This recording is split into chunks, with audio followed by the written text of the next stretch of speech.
Yo, what is up, guys? Welcome to another edition of the Cross the Pitch with myself, Dave Miller, and Mike Barrera, just over to my left or right, whichever way you view it. Mike, how you doing? Good, Dave. I had a very interesting morning today. I know we don't get too much into our personal lives, but I have to do it because it was a stressful morning. I have my work computer is like my life, and I spilled a Yeah. giant cup of coffee all over my computer this morning. Oh I had to no. switch to my backup computer, which is what I'm using now. It was a Friday that I'd like to forget, but I'm here, ready to talk some Union. My kid's asleep. I'm gonna have a beer after the show, so I'm looking forward to it. How you doing today, Dave? Yeah, very tired, but we move.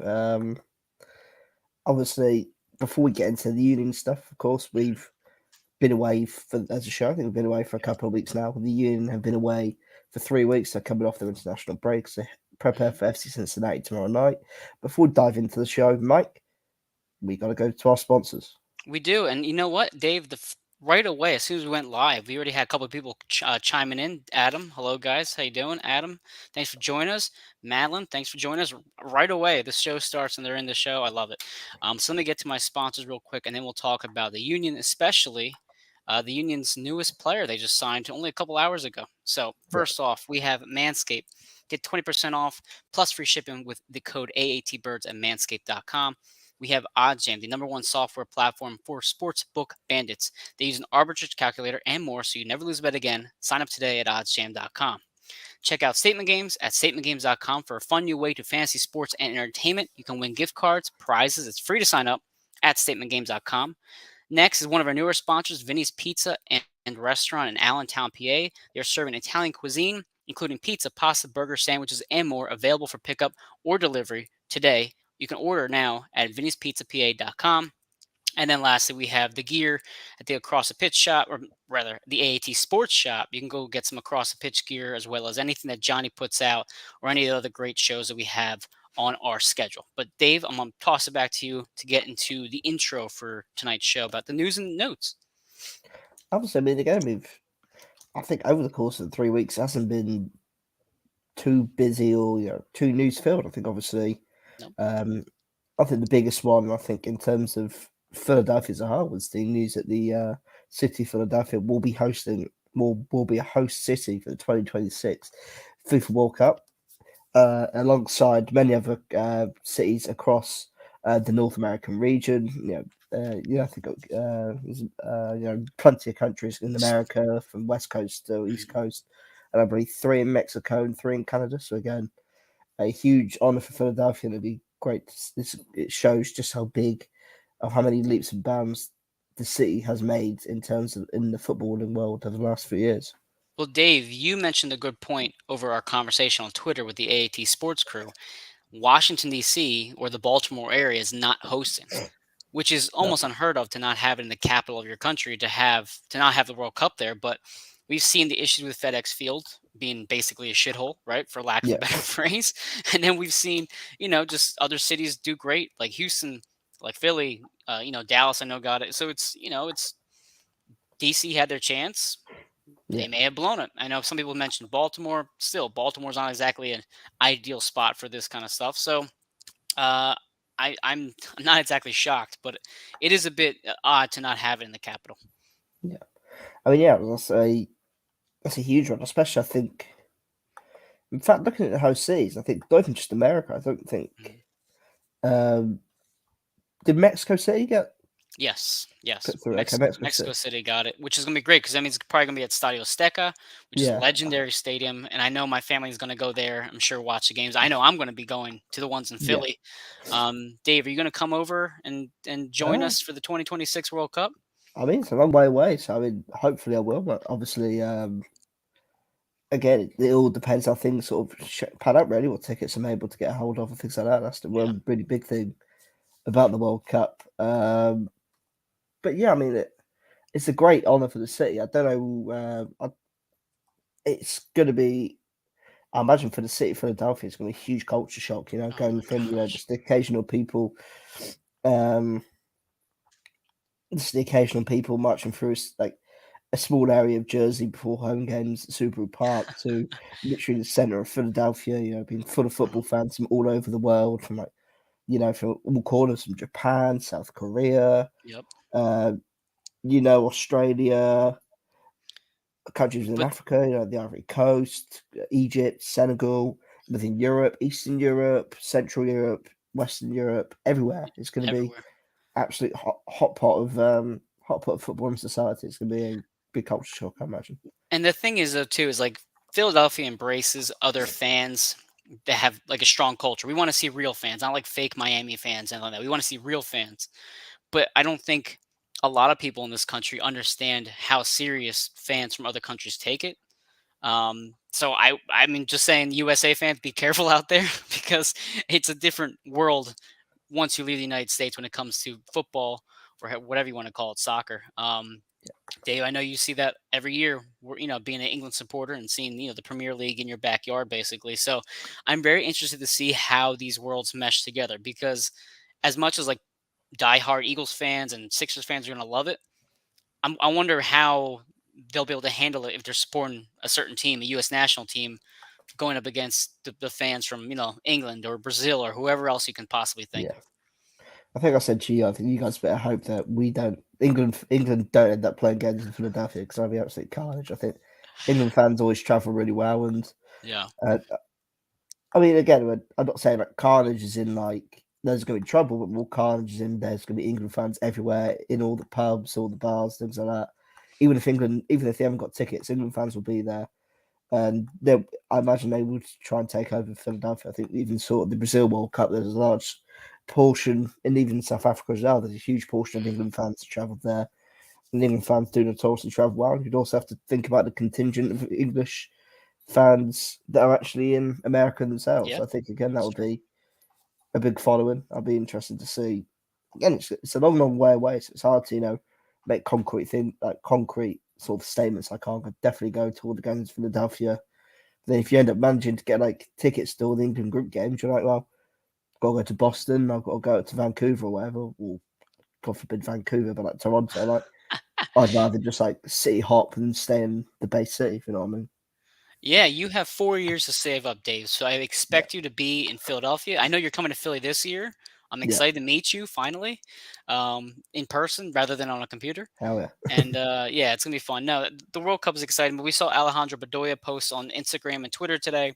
He was at Love Park. He was, supporting the cause, and everybody was having a great time. So, credit to him. He's been a face of this movement to have the bid come to Philly, Yeah. and credit to the union who brought more of that soccer culture to the city and to the local area. So, um, it's great. I'm honestly very excited for 4 years Great. from now. Yeah. And then I think as well, I think that really does. I think again, I think said the our group chat as well that probably cements the Union as arguably the second most influential team in the city of Philadelphia. Yeah. Yeah, I mean, and listen, in 4 years, if they win an MLS Cup in 4 years, right? Maybe this year or within the next three, more soccer fans will come to the Union.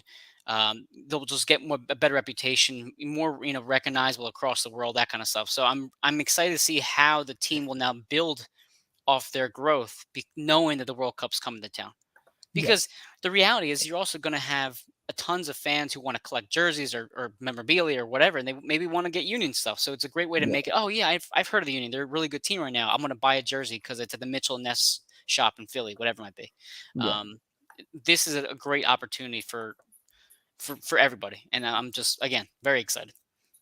yeah. I think again, I mean, I think you obviously look. I mean, obviously, even just like 5 years ago, whenever the initial bid for whoever to host the World Cup was made, I don't think Philadelphia was ever really in consideration to be a host city because it wasn't a footballing city. Well, it No. wasn't known. I think over the last 3 to 4 years, the job that Jim Curtin, Ernest Tanner, and everyone with the union, what the union have done is really, pushed, helped Mhm. push that agenda forward. That Philadelphia should be a host city because it is a footballing city, and without the union, Philadelphia doesn't host. I mean, No. obviously, yes, you got the facility of the Lincoln Financial Field and everything as well. And that is a big factor.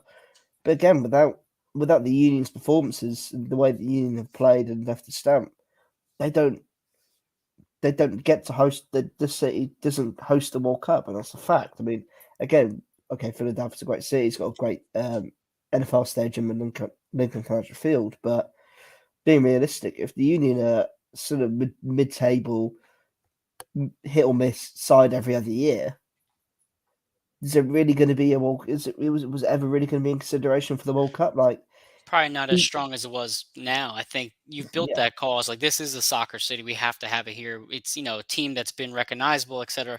Um, yeah, and not to mention, not even just the team itself.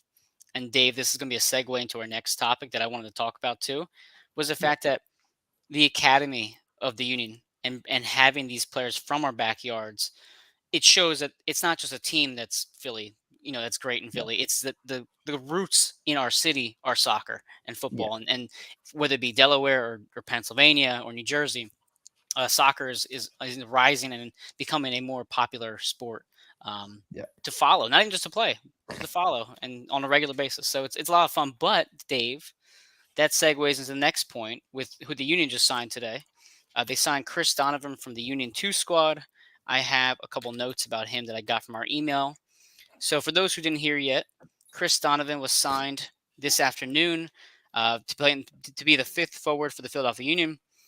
He signed for, well, it was actually kind of a transaction. So, the Union received number one position in the MLS waiver order from Chicago Fire in exchange for $50,000. With that, the Union acquired Donovan today off waivers. So they had to pay a little bit of money to get him, but he's 6 feet tall, 164 pounds. He'll be 22 in August, and he is from Paoli, Pennsylvania. And also, he played at Drexel. With the Drexel Dragons, he had 30 goals and 13 assists in 60 appearances. And with the Union squad, he's had 10 appearances so far this year, 7 starts.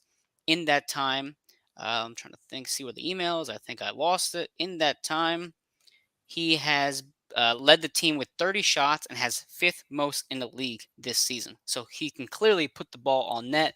They are Yeah. very excited to have him. What were your thoughts when you saw that email come across with his signing? I mean, I was a bit shocked that they'd gone in and signed another forward. Be interested to see. The issue is, I think I've low expectations of the signing. I think it really is like a fifth choice striker if you're literally Hmm. like desperate.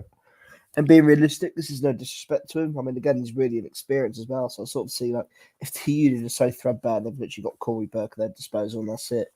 I still couldn't see him start the game unless they literally have nobody. I could probably see them going Christmas tree formation. Yeah. But again, it'd be interesting to see how he develops. Now he's actually essentially been moved up to the Union first team from, again, I don't really understand how the whole waiver wire thing works, going up from a feeder team through whatever. But like, yeah, I think it's more of like a covering your backs, especially considering the way that they've seen how many forwards have fallen already this year, which Hmm. is a smart decision. It's a smart sort of decision, in my opinion. I think the writing's on the walls more than anything. It's the fact that the Union, for 2 years in a row, and we talked about this in the last episode too, Dave. The Yeah, Union have not had a good rotation up top. They no, they fixed that temporarily. Now, a lot of people thought Riasco was going to be that fix as a fifth striker. He yeah, hasn't really even seen time on the Union 2 squad, and that's been an issue for me personally, and I know for other fans as well. Why isn't he playing? Well, Donovan's been playing great. Now he comes up to the first team. So that would presumably allow Riasco to finally get that playing time we've been wanting him to get with the Union 2 squad, which is great. So it's a win yeah, for a lot of parties. What my concern is now, Dave, is the answer that it kind of gives us, right? So one, the front office basically said like we don't trust the four guys entirely. We have to have another option because as you can see, Corey Burke and Paxton Aronson together or Santos and Paxton up top doesn't work, right? Doesn't no, work. Great. But then a lot I know Jim has like flirted with the idea of having Quinn Sullivan play striker a bit. Is that maybe not as far along as they want to be? yeah, And one of my biggest concerns is too is who then falls down the pecking order on the bench? Because we've already kind of established the fact that it's Santos and Burke, it's Leon Flock and Jack McGlynn who gets switched, and then usually it's going to be maybe Paxton or something in the 85th minute, 90th minute late, right? For yeah, Daniel. So that's the four subs that we've seen over and over and over. Quinn hasn't gotten as much time, or vice versa. Quinn got some time, Paxton didn't. Who gets bumped? Because in all fairness, I feel like all three of those players that I've mentioned, the homegrowns, have earned the right to have more playing time. So is he just Yeah. going to be on the reserves? Is he not even going to make the 18 every single week? Is he? I mean, where do you see this sign? Or maybe am I just overthinking it, the whole thing? Uh, maybe you are. I think it literally is just a depth signing and Yeah. probably just to cover their own asses in case they don't have any other strikers. It's sort of like, okay, we've got a guy who we know from the Union 2. He's played in the Union 2. Mhm. We've got a scout report on him. We've got a direct link from guys down below in the Union 2. So yeah, maybe I think it is just like a cover your back sort of signing, really. Yeah. And that's fine. I mean, listen, they need to do it. I mean, Yeah. it's really needed at this point because well, I'm gonna throw it back to you with the press conference. So you cover the press conference. So did they shed any light on the available players for this weekend, or what did Jim tell us? Um, Jim believes that they won't have the full 20 players or whatever. So hang on, sorry, I got that. Sorry, I'm You got quickly to out. talk. Got out the dog quickly. Hang on, sorry. Uh, It's all right. I got you. So while Dave's taking care of his dog that snuck into his room, Dave covered the press conference this past weekend, or this past Thursday rather. As you guys know, Mikael Ua was out recently, so we've been forced to kind of deal with Burke. Julian Carranza was on suspension in their last match, so he was off this previous match, so he should be back obviously pending any sort of last minute injury. But Dave, was about to talk about what sorry. Jim said because we looks like not everybody's gonna be ready for the for the Saturday night game, Dave. Yeah, it's not injury related. It's because obviously the under 20 American players are away. I believe Right, not 100. I'm not 1,000% sure who it is. I think it's McGlynn, Aronson, Sullivan, and Brandon Craig. I believe are the Brandon four Craig. Mhm. players away on under 20 international duty. And obviously that's great to see for the union. I think Jim was obviously very complimentary of his support towards the international team and helping like set things up. So I think again he I'm trying to find the comments he made there. Sorry. Um, so yeah, I think again it's going to obviously make a massive impact on how the union line up and how they line up the bench this weekend. But he's glad to see the under 20s actually away and contributing for the national team, and he's glad that younger players are being viewed as important contributors. And he always believes that as a team, it's important to help the US national team. So again, Of he's course. happy to be doing what he's doing. Yeah, well, that also brings a point where why you bring Chris Donovan in. If you are missing some players, and that's your bench depth that you're talking about. Now granted, the four strikers are all there, so maybe he's just for added bonus, I guess, or maybe one of them is not going to be 100%. We don't know how healthy Mikael Ua is. Did he talk about him at all, Dave, or no? Yeah, so Sergio, so on the forward front, Uh huh. Sergio Santos won't be there because I believe, I'm not 100% sure Santos to be available because I think he's been away trying to finalise his green card again. Okay. Because was fully fit. Good. Well, we've Um, heard that before yeah, with Nashville, and then after Nashville, he had that quad injury or the yeah. re-aggravation. So, I'm concerned that if he's not 100%, he gets pushed out there again, and he gets some sort of little knock Well, here or there. But yeah, go ahead. so Jim's very convinced that he's fully fit. Good. Like he said, he's built up his fitness, and he's in a really good spot right now. He's like really sharp in training, and this is like probably the fittest he's been since he's been with the club. So I think that's a great sign to hear, and Yeah. obviously we should be seeing a fully fit Mikolua at the weekend. Um, Again, as well, this has been a long 3 break, and for the union, maybe it's come at a good time for them. Struggling to get results and whatever, and now, um, win games, whatever. Now they've been able to sort of reset and have a different look tactically on what's going on. And so Yep. Jim sort of said he's treated this as like a 3-week preseason break, Mhm. like a mini preseason for the players. And it's obviously, and it has been a tough task, but again, he's always happy to be back in action, looking against Cincinnati this weekend with plenty of familiar faces.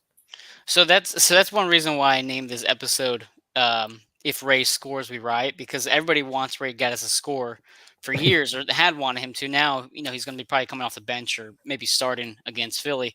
I feel like there's a lot of friendly vibes this weekend. Like, oh, Cincinnati's coming, Pat Noonan's coming. I think obviously Ray. I forget who else they have on the team that's from the Union.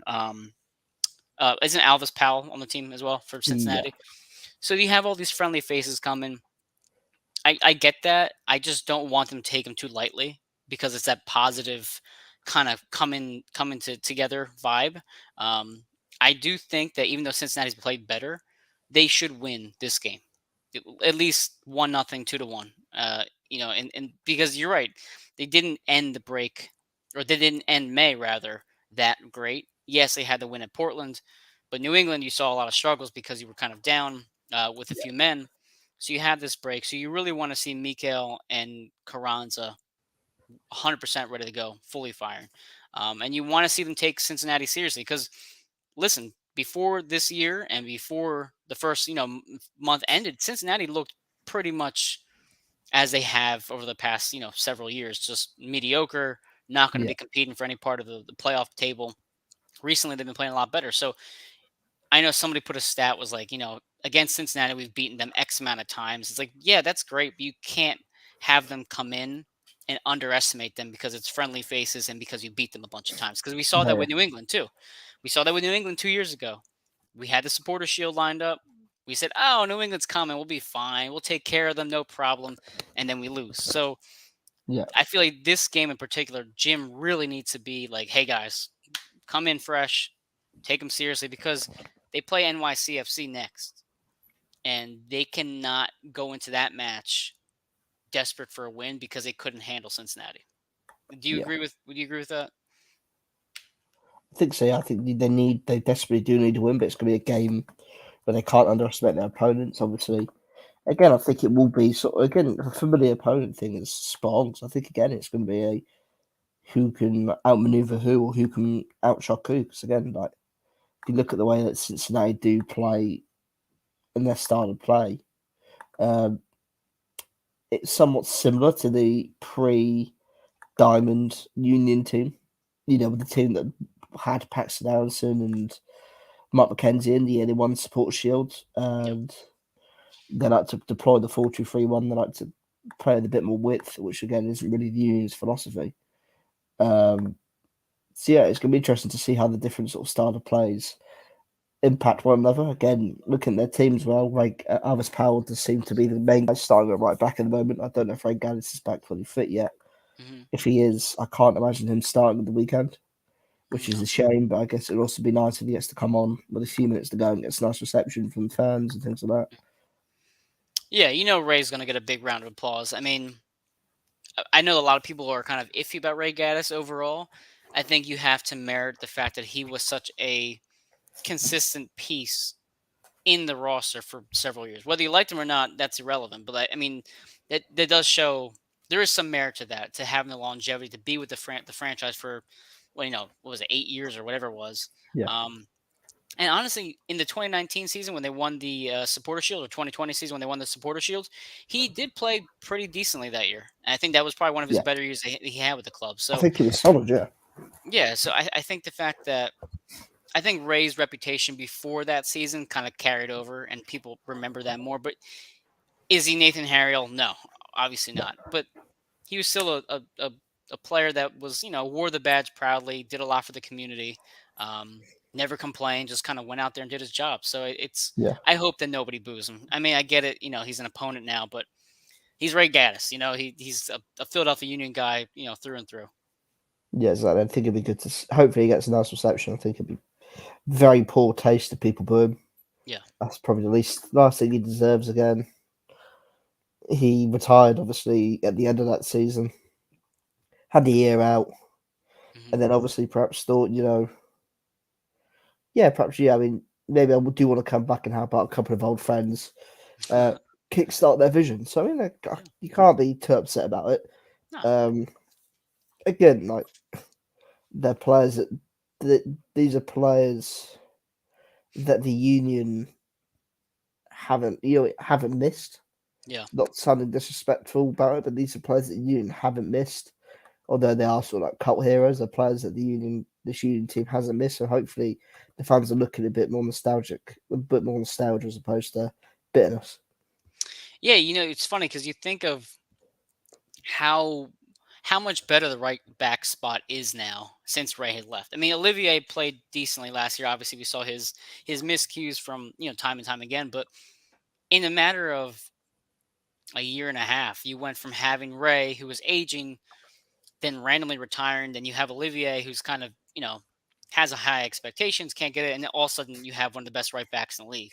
It Yeah, just happened. It happened so quickly, and you almost didn't realize how fortunate we are to have Kai and Ray, or Kai and Nathan on both sides, yeah, because they almost rose to this level of stardom and all-star level play almost overnight. It feels like. So it's extraordinary in that regard. But yeah, I know when Ray first came back out of retirement, people were giving him hell, like, "Oh, how are you gonna go to Cincinnati? How are you gonna disrespect the badge of Philly and yada yada?" It's like, that's his job. Like, that's what he loves to yeah, do, and it's hard. Think about it this way: professional athletes are retiring at 35, 36 years old, right? yeah. Dave, can you imagine retiring from your job at 36 years old? No, Yeah, especially if you not like your possible. job, right? Yeah, I'd be Yeah, like, yeah, it would be awesome if I could retire in 5 years, but I'm 31. And if you told yeah, me in 4 years you're going to retire from your job, I'm like, no, I like my job. yeah, It's the same thing for athletes. They like doing it. Their bodies just don't have the capability to do it. yeah. So At the highest level. exactly the highest level. So I don't blame him in the slightest. And like I said, I hope the fans have gotten over that bit of resentment towards him and they're fully supportive now. But Yeah, yeah, I mean, in terms of the formation, we're going to expect to sit the usual 11 now with that Ua and Karans are back ready to rock and roll. Um, do you expect any changes, or let me ask you a question, something that we kind of talked about last episode, because last episode we were kind of ranting a lot about what this team needed to fix. Are you looking for anything particular that this team could do better or fix um, starting tomorrow evening? about being more clinical in attack, definitely. Mhm. That's for sure. Again, it's gonna be a very, I don't know, it's gonna be a very difficult sort of. I think it'll be a difficult game for sure. I think again, if the Union can be more clinical in front of goal, that'd be perfect because again, we've seen so many times this year when they've had opportunities to kill games off. We saw it Yep. against even in the game in Toronto when they sort of had a foothold on the game after going a goal up and they just couldn't get that second goal and then conceded. And then obviously went towards the game. I'm trying to think the game against Temen, the Red Bulls game, Red Bulls game. Yep. when they quite literally started the second half off perfectly, dominated, but they went down to 10 men, and the Union probably had like 4 or 5 other attempts to like Hmm. extend their lead and, you know, failed to do so. So, Yeah. Yeah, and that's the thing. So I know a lot of times people are saying like, "Oh, well, the keeper played well." It's like, yeah, but the keeper, you can't always say the keeper played well every single week, right? yeah, You have to eventually finish. And last season, Dave, I know you and I talked about how the Union were not aggressive enough in trying to just shoot for goal, right? Just take a shot, yeah, just take a chance. I think this year they've corrected that a bit. They are being more aggressive with yeah, shots. I feel like the opportunities have been there, yeah, but again, like you said, the clinical. You've overcome that first step of being more aggressive. Now you have to finish the job. But again, it goes back to the strikers being available. You're constantly rotating these players. Ua, who's by far your most clinical player, is not playing. Carranza no, has been suspended twice already. Um, you cannot form that form of clinical chemistry unless you're on the field yeah, and playing with your best 11. Which again, like you saw with Santos and Paxton or Burke and Paxton, that's not that's that's not good enough. We've seen it yeah, already time and time again. Santos and Burke are not good enough as your starters. As the bench reserves, fine, yeah, great. I love Santos off the bench. Burke, he gets yeah, some jobs done, but you have to have Uwa and Carranza and build a relationship together on the field, yeah, on a match. That's the thing that's been missing. That relationship hasn't been built. I mean, maybe on the practice field, sure, but the practice field, as you know, is different than the regular field. yeah, So I hope that my hope for me, besides the clinical aspect of things, and just being more careful with the ball in general. I thought they were a bit sloppy a few times over the past month of May.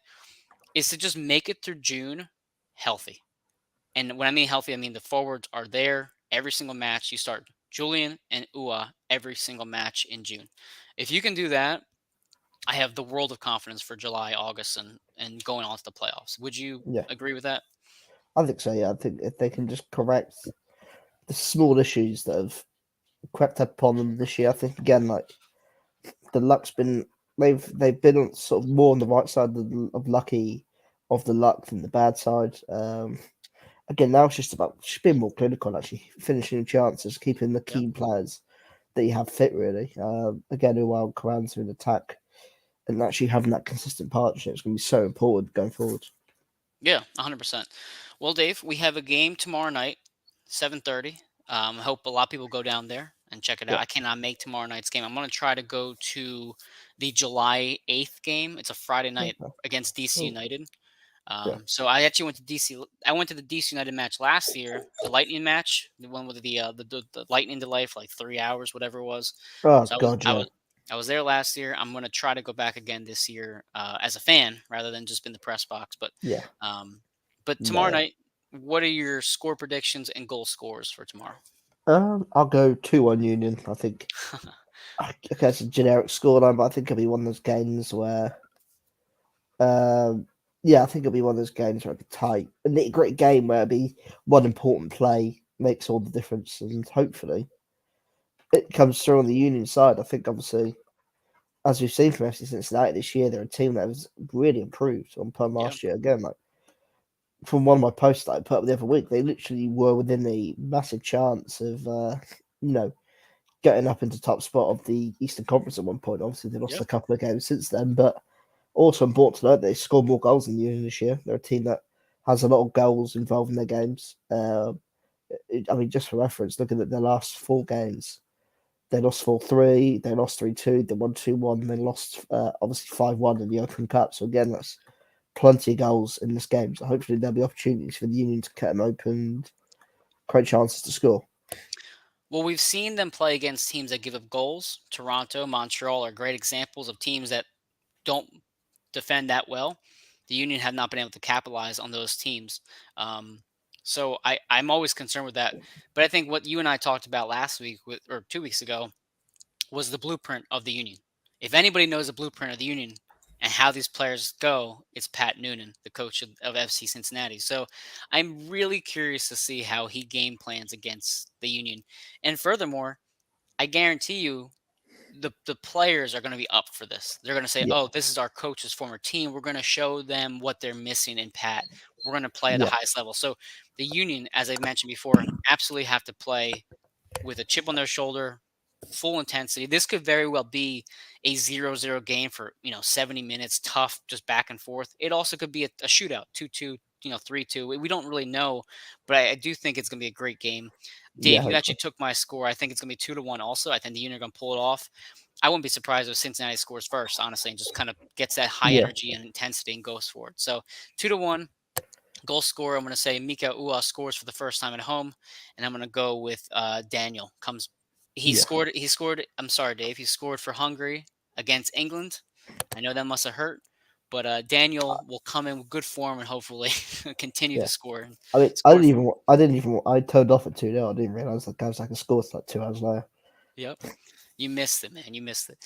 Um, But yeah, so 2-1, Daniel and Mikael. So I'll be covering the match tomorrow night for AAT Sports. You can follow me on Twitter right under here, Embraer1323. Dave, are you gonna be watching the game tomorrow night, Dave? Yeah, but also, yeah, I'll be Okay. tuning in. All right, so Dave might be on Twitter as well tomorrow night. Dave GFC Miller, right over there. Right there's his Yeah, Twitter handle, and you can follow us at AAT Sports Network. But until then, Dave, I'll chat with you maybe next week. Another show. yeah. Well, no, you know what? Next week I'm actually going on vacation, so I don't think I I can think do next week. actually, I think yeah, we can't do next week. Can we? I think we discussed that already.